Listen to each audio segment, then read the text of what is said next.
Hello and welcome to Blue Gladness House. I'm glad you stopped by to see what I'm up to this week.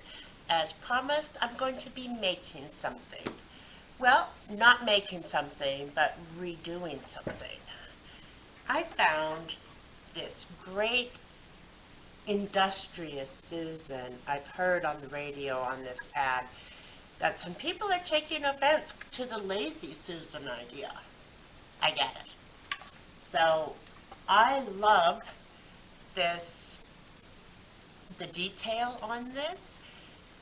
I'm not fussy about the color. The honey oak seems very 80s to me. Not that I didn't enjoy the 80s, because I truly did. But we are going to make it into today's industrial Susan.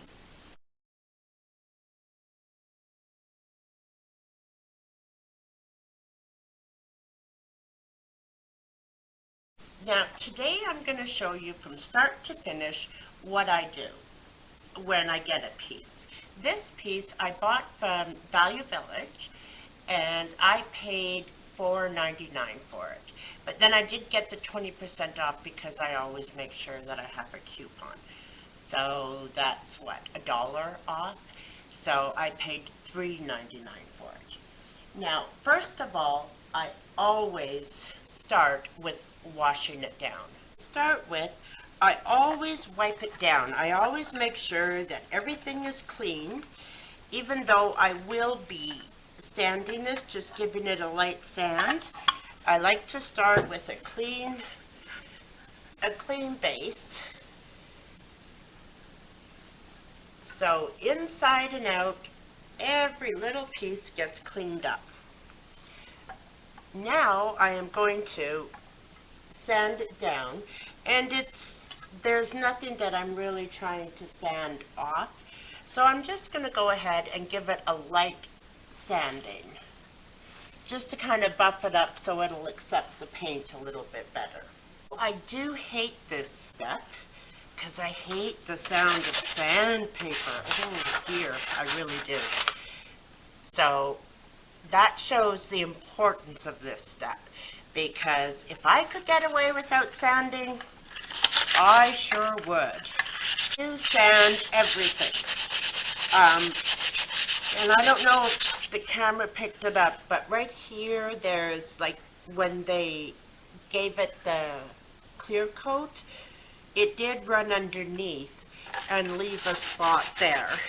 So of course those areas you want to completely get rid of so that everything is nice and smooth. Okay, now that I've sanded it, once again, back to cleaning. Just to make sure that you get all the dust off. And then I'm just going to stick that on like that and cut around it, because I do want to get the base. I just don't want to get the felt backing.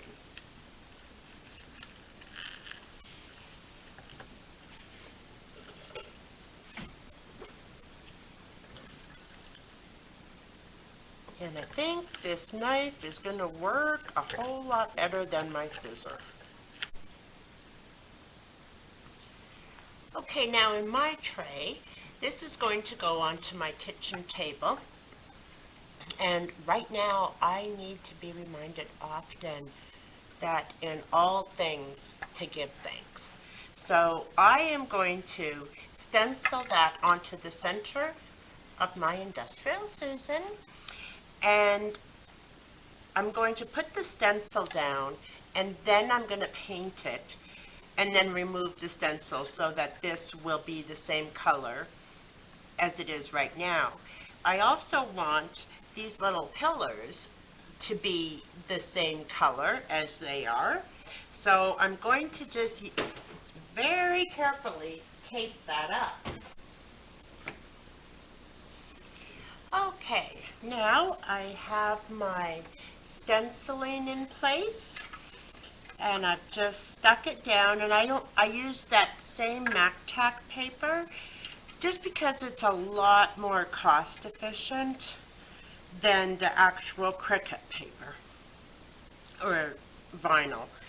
And I taped my edges or my little spindles down, and now we are ready for the paints. As you can see, I have my handy dandy paint booth set up here, and today I am again using Rust-Oleum 2-in-1 flat black paint. And since this is already on a bit of a swivel, I'm just going to give it a light coat because I don't want any runs. And this will definitely take 2 coats of paint, if not 3. But I think 2 will do it. And then I will also be giving it a coat of polyacrylic to seal in this paint. And then I will flip it over and do the other side exactly the same. So I'm going to not make you watch paint dry, and I'll come back when it's all painted.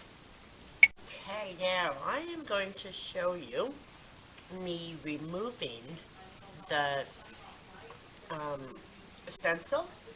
Now, some of it lifted when I was spraying it, and I also had some bleed through, like bleed underneath it. So I'm just going to show you what I'm going to do to fix that. I'm just going to go ahead and take all the tape off and my stencil and give you a look to see what I'm up against here. Oh, there we go. And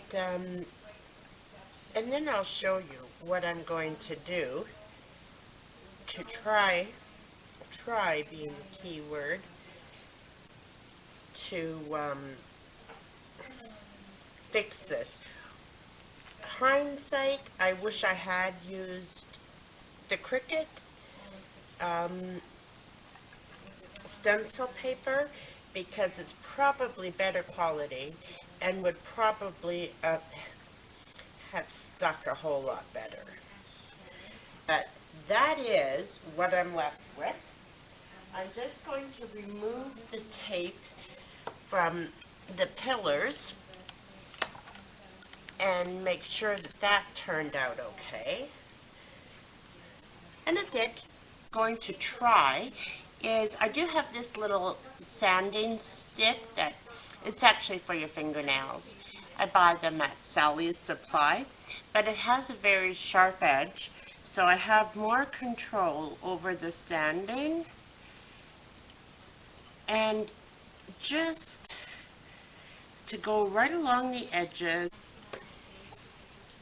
Okay, I've got my little Q-tip dipped in my fingernail polish remover, and as you can see, it's actually working quite nicely. Just going to distress the edges, just this underneath and on top of these little things. I'm not exactly sure what the proper name for that would be. But I'm just going to lightly distress it. I have 80 grit sandpaper, and I'm just lightly distressing the edges. Okay, now that I've distressed it as much as I want, I'm just going to wipe it down again. Again, you just really want to get rid of all the dust. You don't want to seal any of that in. So I'm going to wipe it down and let it dry, and then I will put on the wax.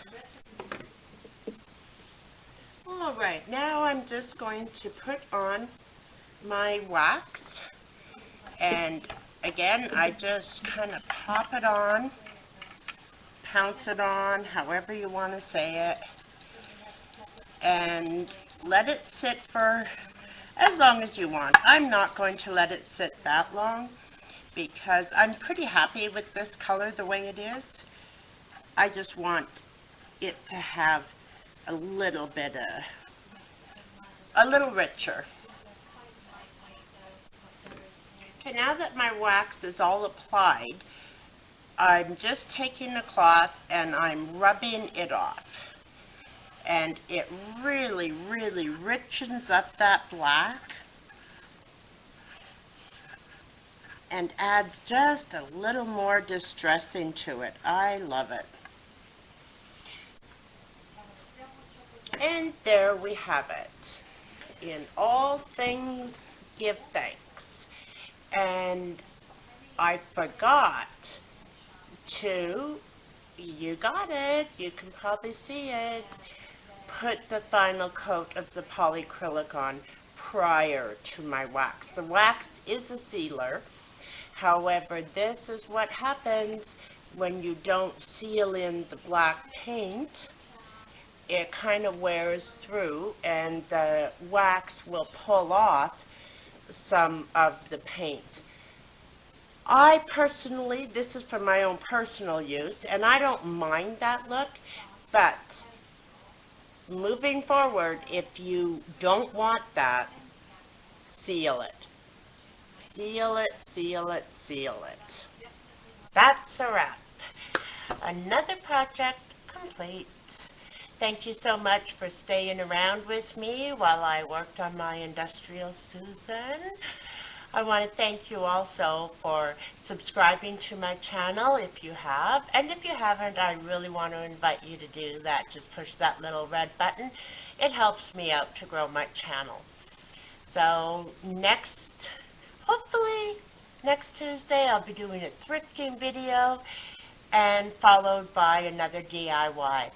So until then, go out and love and nurture everyone and everything in your part of the world.